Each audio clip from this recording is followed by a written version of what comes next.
వాళ్ళకు పురుషులు చాలా మంది రాశారు, ఇంకా చాలు. Let female poetries instead of short story novel. ఎందుకంటే షార్ట్ స్టోరీస్ నావల్స్ ఫీమేల్ ఇప్పటికే చాలా రాసేశారు గత 60-70 ఏళ్లలో. They wrote great many short stories, great many novels, and they had huge readership, lakhs of crores of readership. కవితలు కూడా ఆ స్థితి రావడం అవసరం. స్త్రీలు రాసే కవిత్వానికి వేల సంఖ్యలో, లక్షల సంఖ్యలో పాఠకులు ఉండేటువంటి అవకాశం ఉంది. Because it is a female, she can do it much better than A male. ఇటువంటి సంక్లిష్టమైన అంశాలని వాటిని పట్టుకోవడం, క్యాచ్ చేయడం, వాటిని ఎక్స్ప్లెయిన్ చేయడం భాషలో, అంటే ఆ భాష అనేది ఫీమేల్కి అందినంత బాగా మేల్కి అందే అవకాశం ఉండదని నా ఉద్దేశం. సో ముఖ్యంగా it comes to poetry, you need to express in your own language. So అందువల్ల నేనేమంటున్నానంటే ఈ శశిశ్రీ అనే అమ్మాయి చాలా ఎవరు చేయని పని నాకు తెలిసి. వేరే భాషలో ఉందని నాకు తెలియదు, హిందీలో నాకు అది తెలియదు, ప్రపంచ భాషలో పెద్దగా చూడలేదు. తెలుగులోనేది అసలు లేదు. Very exceptional and unique kind of work she did. For that, I have great praise for her. నేను చాలా అప్రిషియేట్ చేశాను అమ్మాయి కవిత్వం. అపార్ట్ ఫ్రమ్ దట్ అంటే మూడ్స్, ఉద్వేగాలు లేదా ప్రకృతి, మన ఊరు, తల్లి, ఫాదర్, ఈ ఫిగర్స్ మన లైఫ్ ఎక్స్పీరియన్స్లో భాగంగా ఉన్నటువంటి మనకు ఇంపార్టెంట్, మన లైఫ్లో కీలకమైన ముఖ్యమైన సన్నివేశాల్లో ఉన్నటువంటి మనల్ని ప్రభావితం చేసినటువంటి వాళ్ళను చెప్పడం. అంటే ఇదంతా పర్సనల్ పోయిటరీ. యాక్చువల్గా చెప్పండి, ఈ అమ్మాయి పర్సనల్ పోయిటరీ, వెరీ సబ్జెక్టివ్. అందువల్ల దీనికి ఇంత డెప్త్ దీనికి సమకూరింది. అంటే ఆధారం పట్టుకొని, ఫిలాసఫీస్ ఆఫ్ లైఫ్ని పట్టుకొని, లైఫ్ నుంచి దూరంగా వెళ్ళిపోకుండా లైఫ్ని యాజ్ ఇట్ ఈజ్గా తీసుకుంటూ దాన్ని పెద్దగా ఇంటర్ప్రిట్ చేయకుండా ఎక్స్పీరియన్స్ ఆఫ్ లైఫ్ని అక్షరాలు పట్టుకోవడం చేసింది.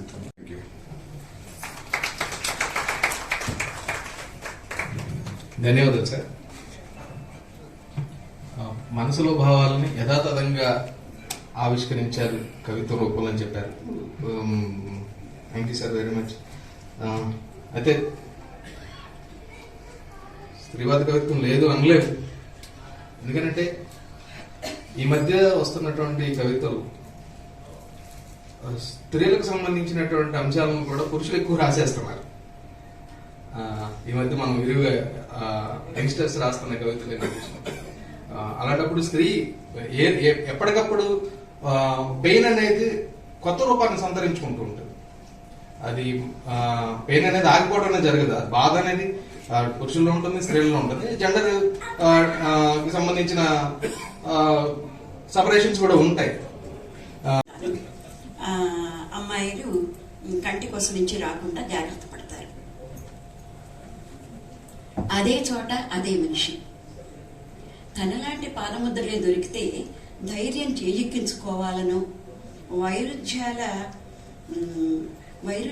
అవగాహనని, అసహనాలలో తోవలను సమన్వయపరచుకోవాలని చెప్పింది తను ఈ కలగలు.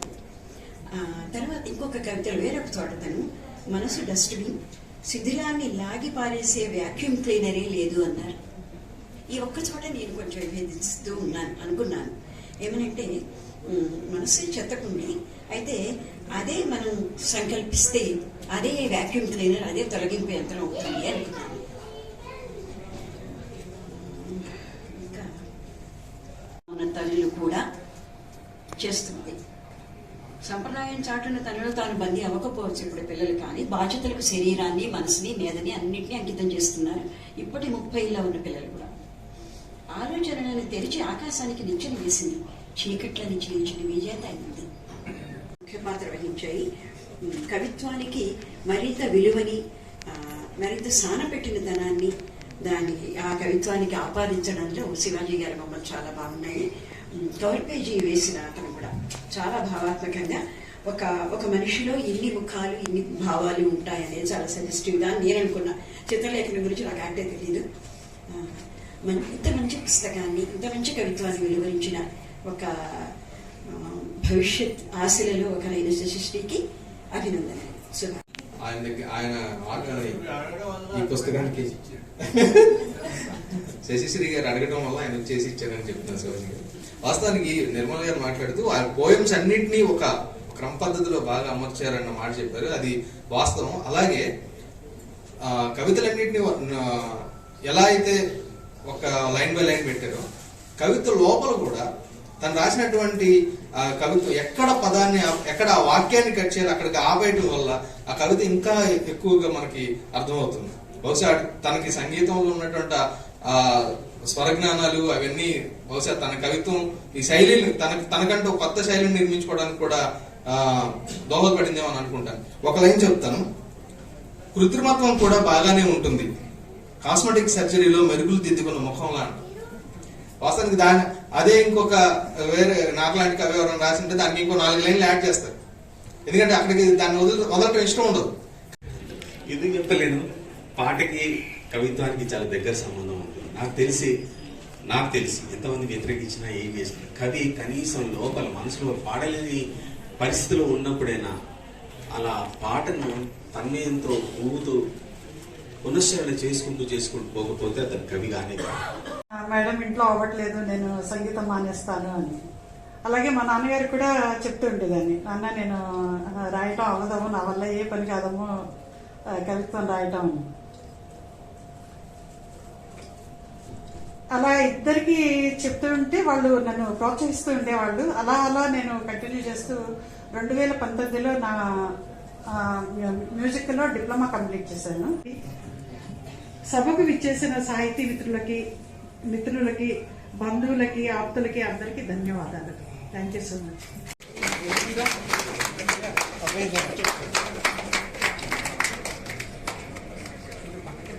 సైడ్ సార్ ఓకే ఒక్క నిమిషం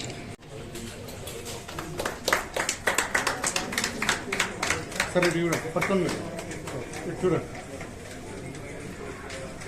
సార్, ఇటు చూడండి.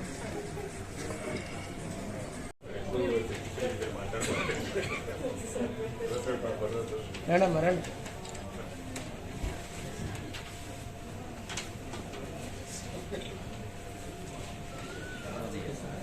తీస్తా, గ్రూప్ ఫోటో తీస్తా. ఇది ఒకటి తీస్తున్నా కానీ గ్రూప్ ఫోటో ఇస్తా.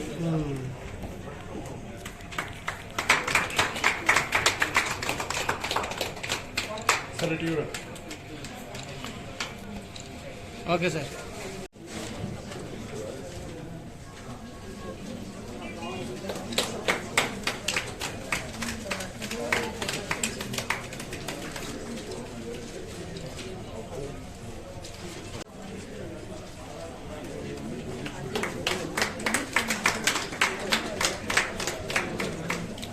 సార్ నమస్తే, కొంచెం ఎనికి రండి సార్.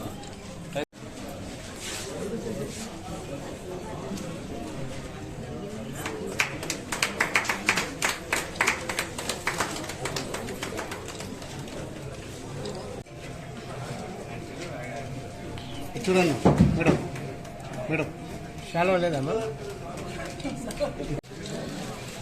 సరే చూడండి. సరే వాళ్ళు రెడీగా ఉన్నది మీరు సార్ మీరు మేడం ఇటు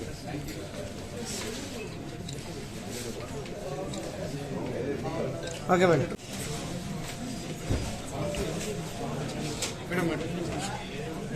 సభకు ఇచ్చేసి ఈ హనుమంద్రం కవితా సంపుటి రాళ్ళపల్లి శశిశ్రీ గారు, నా సహధర్మచారిణి, నా భార్య, ఆవిడ ద్వారా ఈరోజు మీరందరూ సభకి కవితలు, సంగీతం, సాహిత్యంలో చాలా ఇంట్రెస్ట్ తీసుకుంటుండేది.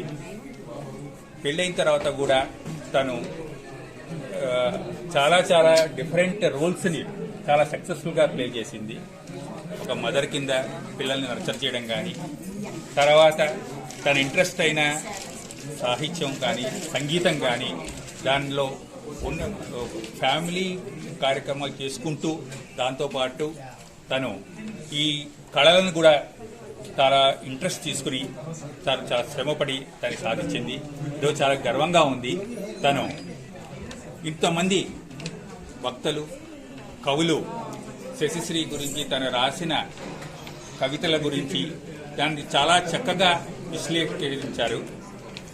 దాన్ని చూస్తుంటే ఈ కవితలో ప్రతి కవితని కూడా దీర్ఘంగా చదివి దాన్ని అనలైజ్ చేసి దాని ద్వారా ఏ మెసేజ్ తను కన్వే చేయాలనుకుంటుందో ఆ మెసేజ్ని కూడా అర్థం చేసుకోవాలని నాకు అనిపిస్తోంది. ఈ సభకు వచ్చిన మీ అందరికీ కూడా చాలా ధన్యవాదాలు. ఈ సబ్జెక్టు నాది ఇది మొదటి కవితా సమితి. Sir come to close sir sir దగ్గర క్లోజ్. గతంలో కూడా ఏమైనా పుస్తకాలు రాశారా మనం? బుక్స్ గతంలో కూడా ఏమైనా రాశారా? రాయలేదండి. First book. మొదటి కవితా సమితి. కాకపోతే నేను ఇది 12 ఏళ్ళుగా రాస్తున్న కవిత్వం నేను లేట్గా తీసుకొచ్చాను. తర్వాత నాకు ఈ పుస్తకం తీసుకురావడం వెనకాల చాలామంది సాహితీ మిత్రులు వీళ్ళందరి బట్ సురేంద్రరాజు గారు, కవి యాకూబ్ గారు, శివాజీ రాజు సార్, తర్వాత ఊర్మిళ మ్యామ్, ఇంకా చాలామంది కవులు, నేను పేర్లు చాలా సడన్ చెప్పలేకపోతున్నాను. వీళ్ళందరి ప్రోత్సాహము సాయం కూడా రెండు ఉన్నాయి. వాళ్ళందరికీ కూడా కృతజ్ఞతలు.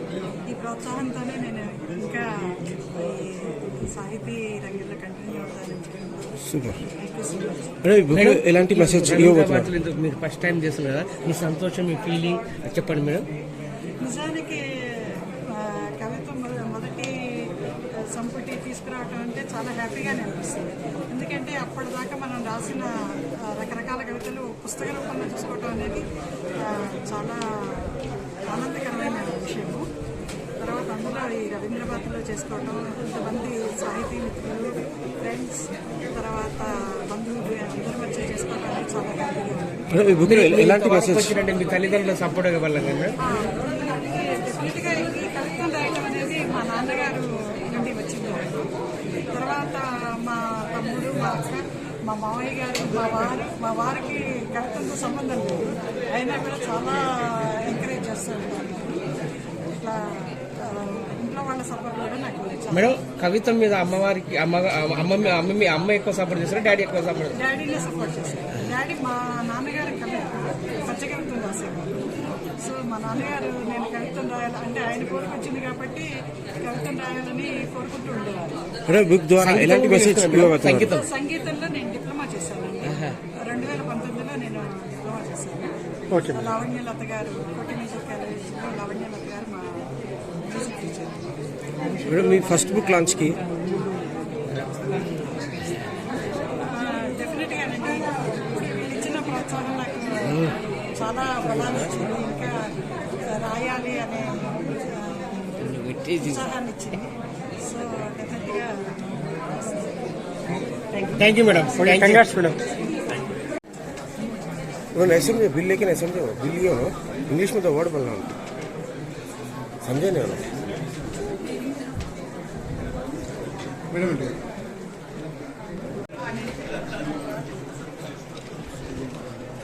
ओके